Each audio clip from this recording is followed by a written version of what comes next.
me give you some advice. You can't care about anyone else. Everyone else is an obstacle. You care what an obstacle wants or feels, you're dead. If I'd cared about anyone or thing, I might have died.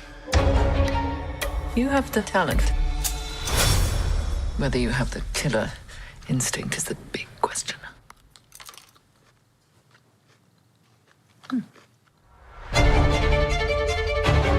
She thought she owned everyone. It's foolish. Unhinged. Well, you're fired. Why are you speaking? I think you nicked me. But there's something about poetic justice that's just so poetic. You won't admit you love me, and so how Do you ever lied? ever to know? You always tell me. Get her. This doesn't have to be a scene. It really, really does. I'd like to remind you all that I'm doing this in heels. What was your name? Cruella. Hello and welcome to this What Do You Want to Watch Spoilercast for the latest Disney film, Cruella. I'm Ashley Hobley. Joining me today, Dylan Blight. Yeah, Cruella, dude. I like the way it just... Watching this movie just makes me want to speak with an accent. Or like a really bad one, like Old Mate. Paul Walter Hauser. Oh, hello, mate. God. I'm not American. Definitely not. Please be aware we'll be freely discussing anything and everything about the plot themes in any of the films. So if you haven't watched it, it's currently playing in theaters and on Disney Plus Premier Access. Come back later. So that said, let's jump to our discussion of Cruella, directed by Craig Gillespie. Screenplay by Dana Fox and Tony McNamara. Story by Aline, Brosh, McKenna, Kelly Marcel, and Steve Zissis. Based on Disney's 101 Dalmatians by Bill Peet. Based on The 101 Dalmatians by Dodie Smith. Starring Emma Stone, Thompson, Joel Fry, Paul Walter Hauser, Emily Beecham, Kirby, Howell-Baptiste, and Mark Strong. A young grifter named Estella is a clever and creative girl determined to make a name for herself with her designs. She befriends a pair of young thieves who appreciate her appetite for mischief, and together they are able to build a life for themselves in the London streets. One day, Estella's flair for fashion catches the eye of the Baroness von Hellman, a fashion legend who is devastatingly chic and terrifyingly hot. But their relationship sets in motion a course of events and revelations that will cause Estella to embrace her wicked side and become the righteous, fashionable, and revenge-bent Cruella.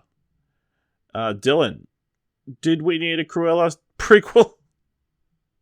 I would have said no, because, you know, like most of these ideas, you're like, I don't know, that just seems unnecessary. I guess in like the pitch meeting sort of thing. But after watching it, yes, we needed this. That's what I would say. So I really, really liked it. Yes, I very, very much enjoyed this. I have my one criticism I get out of the way is basically that it's a bit too long, and I think it would have been better suited at just maybe chipping it under that 2 hour mark, because it's like 2 hours 10, 2 hours 15 or something. I'm like, this is quite long for a fucking Disney live action movie, or just a Disney movie in general. It's like, what the hell's going on here? But other than that, I thought this was just great. It's a lot of fun. It's got these wonderful costumes, great music. It's shot really well. Emma Stone's having a fucking blast and doing it well. Emma Thompson's having a blast and doing it well. Joel Fry, Paul Walter Hauser, they're having a blast doing it well. Everyone in this movie is just great in what they're cast to do, and you can tell they have fun doing it, and they pull off the role really well. Kind of creates this almost fantastical world, more so than even the base material did, I guess. For the most part, watching this movie, you kind of forget you're even watching a prequel sort to 101 Dalmatians. Like, it's until Dalmatians and this sort of stuff get thrown up every now and then, or like all of a sudden there'd be like mentions of like, oh, my dark side Cruella. I'd be like, oh, that's right, this is like a Disney prequel. But there's like a period there for like 20 minutes, half an hour after the opening scene and stuff where I'm just like, it just seems like it's its own movie. It could have been its own sort of thing. So that's really great. Love the way it sort of ends, it sets up. Yeah, I honestly feel like this is probably one of my top 10 of the year so far, somewhere amongst there. Like, I had a great time. Yeah, this is a really fun movie. Like you said, everybody in the cast is like perfectly cast and doing amazing work. Emma Stone is fantastic. Emma Thompson, amazing. Yeah, I think your criticism that it's a bit long is fair. I think they probably could have gotten to the adult stuff much quicker. They might have gone a little bit long there, and there's certain elements in the adult stuff that they could have trimmed down as well. But I felt like it was moving the entire time. I didn't feel the 2 hours, 10 minutes. Because there was always something interesting happening. That it does go in a few like predictable or like stereotypical directions. Primarily, Cruella. She's the secret daughter of the Baroness. Shocker. Yeah, that was predictable about 5 minutes into the movie, whenever it was. So. I didn't expect daughter, but like maybe granddaughter or something. Maybe I'm thinking Emma Thompson's a bit too old in that case, but yeah, I had a really good time. It's just a really fun movie. I think I tweeted on Twitter. It's more of a heist film than Army of the Dead was, which was touted as the greatest heist movie of all time. The greatest heist of all time. There's so much fun, wacky grifts and hijinks and, scheming happening the entire film. It's hard not to be caught up in it the entire time. And and a lot of those you didn't see coming. Like, I didn't see how the film ended coming. Like, well, I expected her to screw over, but not in that specific way, I guess. I kind of appreciate how the ending wasn't what I thought it would be, because I thought they would just do, oh, she's the bad guy now, Cruella de Vil, here's the bad guy expected, but it actually kind of ends with her not being a bad guy. That is the interesting thing, that this isn't really, like, it ends, you could believe 101 Dalmatians happens right after. Well, there are moments, there are elements that are, like, setting it up, and I would say this isn't really a prequel to the live action. No, this isn't connected at all. This is like a reboot. Yeah. I think she said in the press, like, this is before the Glenn Close version, but yeah, this isn't, they're very much completely unrelated. Yeah, this is before the Glenn Close version is an easy way to explain when this film is set for people who aren't keeping up, but also it's not connecting into the Glenn Close films either. And it's not connecting into the animated films either. It's very much its own thing. Yeah. Which I think if you go into with it that, it's like easier to like Cruella. Because the hump people have to get past is that she kills animals constantly. Or wants to kill animals at least. But she never does in this. In fact, she's an incredible animal lover. Shout out to Buddy Winks. Maybe the heroes of the story, really. Winks. They were. Stinger Stealer. Yeah. When he's wearing that rat costume?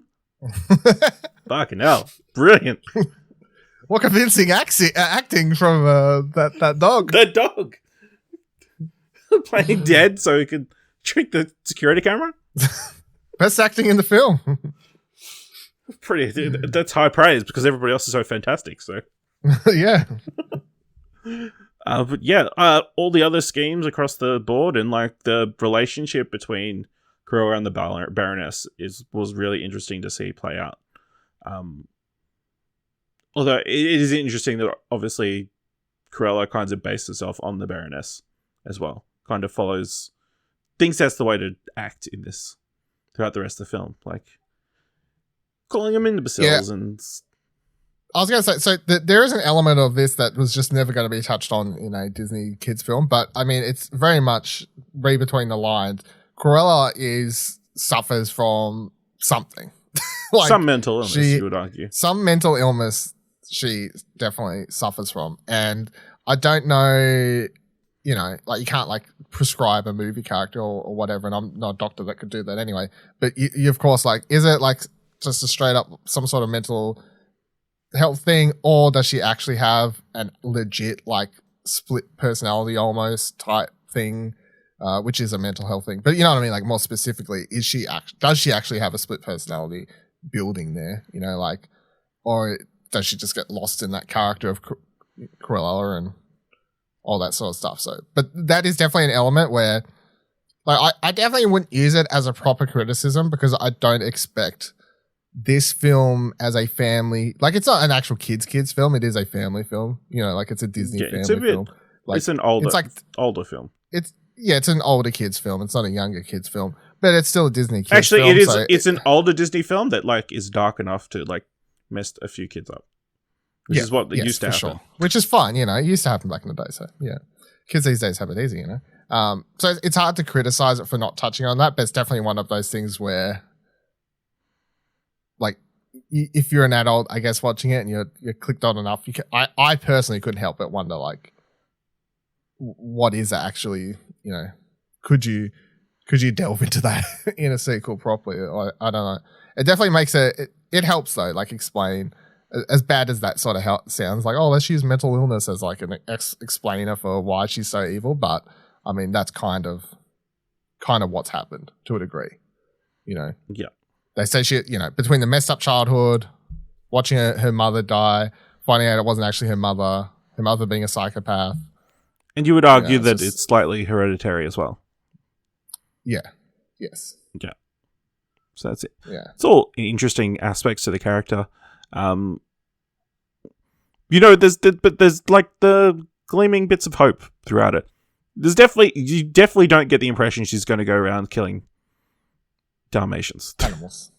No. But it is interesting. It's interesting that in this film, they make the Dalmatians the bad guys, kind of. Yeah, the Dalmatians are very much the bad guys in this film. Well, to start off with, at least. Yeah, they are the bad guys until you realize they're being controlled and told what to do by a bad woman. Yeah. So I guess like that's another thing. But yeah, it's by the end of the film, she's not super nice. Estella died. She is officially Cruella. We get that. She buries her old self. But she's also not Cruella that was forcing her two best friends to want to never talk to her again. She's kind of reached this middle ground of Cruella with like boss bitch energy or whatever you want to call it, like lady boss energy. Like, but without being too Devil Wears Prada, I guess.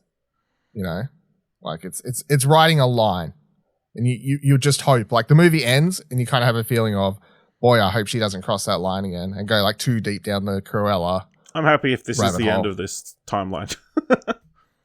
Yeah, it's like I'm happy if this is the way things continue. You know, she just keeps being a fashion designer and that's it.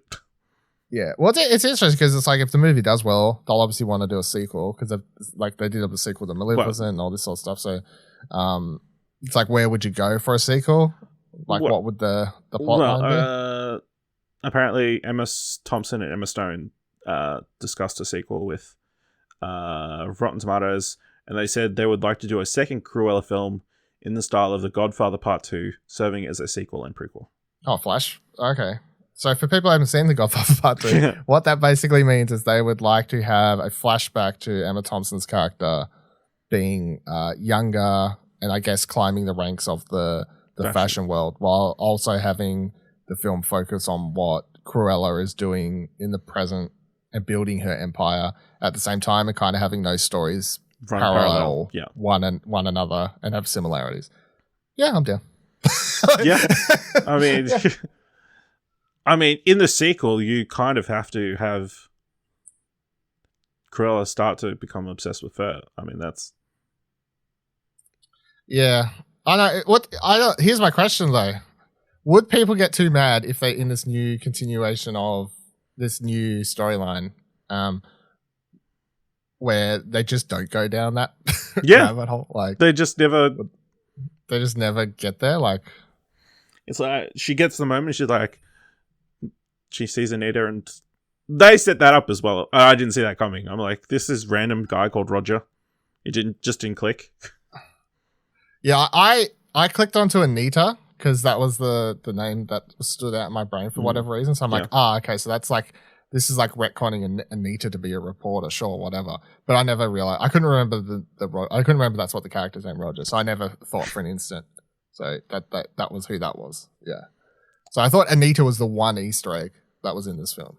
But no, they're both in it. But no. And then they flat out have Cruella give the dogs. Which poetic. Kind of messed up when you really think about it. Yeah. If they go down the if they go down that rabbit hole, I'm going to say no, they shouldn't, and I don't know why they would. I don't know why at this stage, when you've done so much to make the characters stand out so differently and go down a different road, and you've, as I said, like there was times watching this where I just felt like I was watching an original movie that wasn't connected, and I think the best choice going forward would to be grab onto the fact that this is this new punk rock fashion superstar, this fantastic character that's inspired by the original Cruella, but has gone in different directions, and sprinkle in things. I don't care. Bring back Anita. Actually, that would be. I would say I would want Anita in the sequel. I wouldn't care for Roger personally, but I think having Anita come back because they had that childhood connection and she was a part of this movie. And I almost wish she had got more time in this film because they could have had this sort of interesting dynamic. They only have that one conversation. And then you only ever see these moments of her like turning around to take the photos and all this sort of stuff. She plays Jimmy Olsen, yeah. Yeah, I feel like she kind of just got pushed into the corner. I feel like that actress is really good and everything. So I feel like if one person could have got, what is the actress's name? Kirby Howell-Baptiste. Yeah, like she's really good. So I feel like I could have used more of her. And maybe some less of a stuff like, if you still want the film to be 2 hours. You would have thought there would be because she's purposely called out by the Baroness at that point in the film as well. Yeah. Yeah, she's not, yeah. So if they do a sequel, I would say have Anita be part of it. But yeah, I don't care. I wouldn't care to make her the bad guy at this point. I don't feel like you feel necessary to do that. And if you want to make it a bad guy by the time you reach the third film and make it a trilogy, you better do a better job at selling me on how we get to that point rather than she likes first shrug, Yeah. Like it may work, and we just watched 101 Dalmatians, and it works within the context of that film because it's like so fast and so ridiculous and so silly that it's just when you're introduced to Cruella on that film, she's just an absolute She's already at 11. So yeah, she's already at 11, and she's like, "Oh, wouldn't it be great if it was fur?" And you're like, "Okay, well, it works for that character." But how you get Emma Stone's Cruella from this film to that point and sell me on it and have me be on board with that and understand it and suddenly want to turn and she becomes a heel, and I'm like, nah, just don't. You don't want the heel turn. Okay. No, I don't want. Stay baby face forever. Yeah, I'm kind of like it. I mean, she really is like this. She really is like. There's like that point in this film where she's. I mean, that's what it is. It's like it's just this weird genre of like it's a fashion film, it's a heist film, it's a fucking punk rock film. I don't even know. Like, I just want this punk rock Cruella thing to continue without it. Make her the anti-hero. Have her still do bad things. Just like having her kill dogs. I personally at that stage can't be like, well, she's still the good guy though. You know what I mean? Like, well, she's the bad guy now. Yeah, it's definitely interesting. I thought the other thing, obviously, the supporting cast, Jasper and Horace, played by Joel Fry, Paul Walter Hauser, a lot of fun. I thought they were going a bit too heavy-handed with the Jasper clearly being in love with Estella thing and not being able to express his feelings kind of thing. Yeah, I wasn't sure if that's... Yeah, I wasn't sure what they were... I honestly wasn't sure if that's what they were going for or they were just going for like big brother energy. I honestly couldn't tell you. No. It starts out and you feel like he's attracted to it, but then there's other points where I'm like, am I forcing that upon myself? And he's legit just like, we're a family. I don't know. Because he says at one point, it's like, we're a family. I'm like, well, if you got the hots for it, like that's... Family till a relative at this point. Yeah, okay. In a post-Game of Thrones world, everything is... Yeah. And again, those two characters, nothing like 101 Dalmatians version, which we just watched prior to this. Much more interesting, less bumbling idiots, have actual relationship and reasons to care about them, and one of them's not just picking on the other one. There's so much more interesting. Yeah, absolutely. He loves the football. Helping out the dogs watching the football. glad that they all cheer for the same team. Good times. Yeah, and how do you get those characters from two people who were willing to walk away from Cruella to two people who would just do whatever for Cruella? You know, it's like it's a very great friendship, and all the schemes through the entire film again. Like, what's the angle? What's the angle? Yeah, the black and white ball, amazing. And then them ruining the spring fashion show, like, with the moths.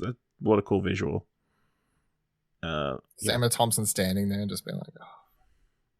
Yep. Also enjoyed Artie, played by John McCrea, as the vintage shop owner. He was a lot of fun. And they had some good scenes together. Again, another one of Disney's first ever openly gay characters. That is never actually specifically said, I don't think, from memory.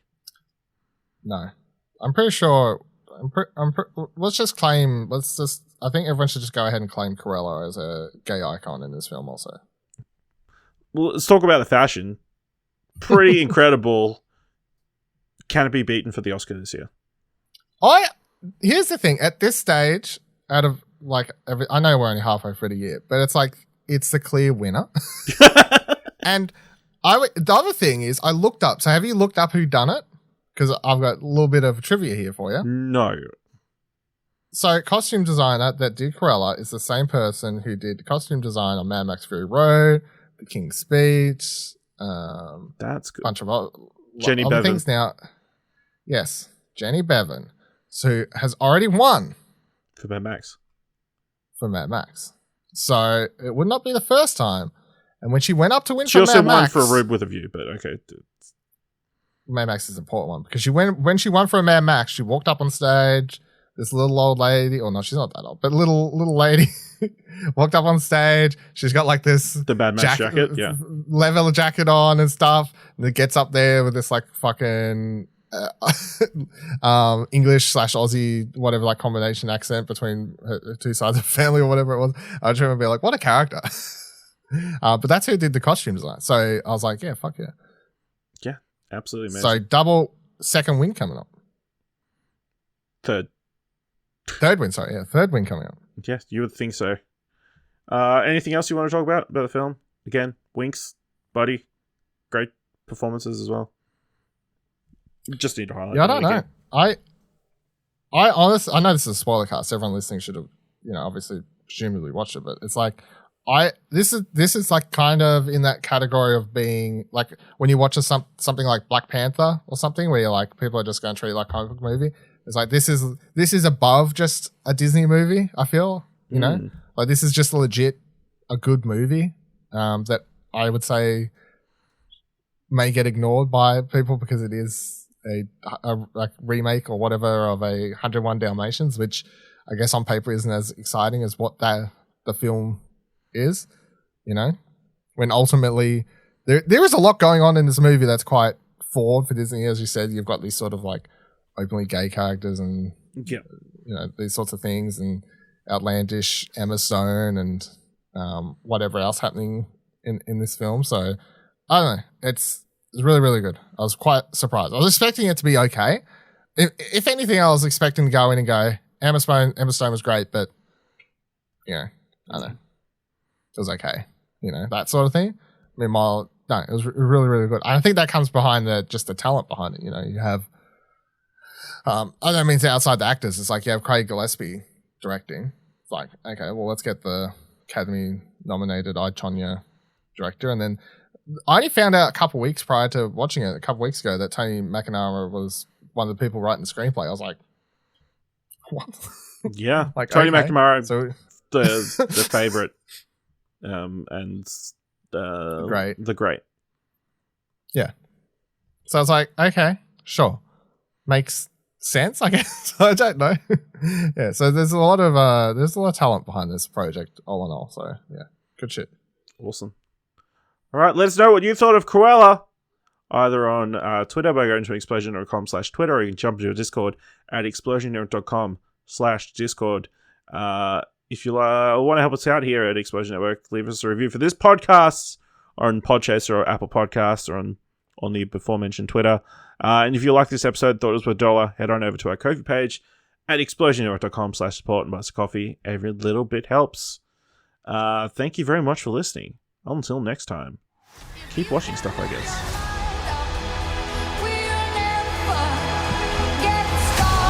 I want to make trouble. You in? I do love trouble.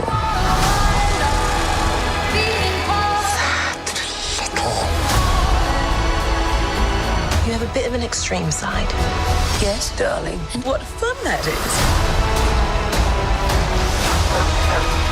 She stole my dogs.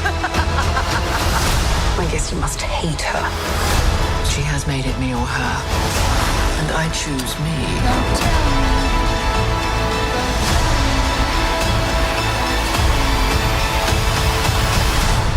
Don't worry. There's lots more bad things coming.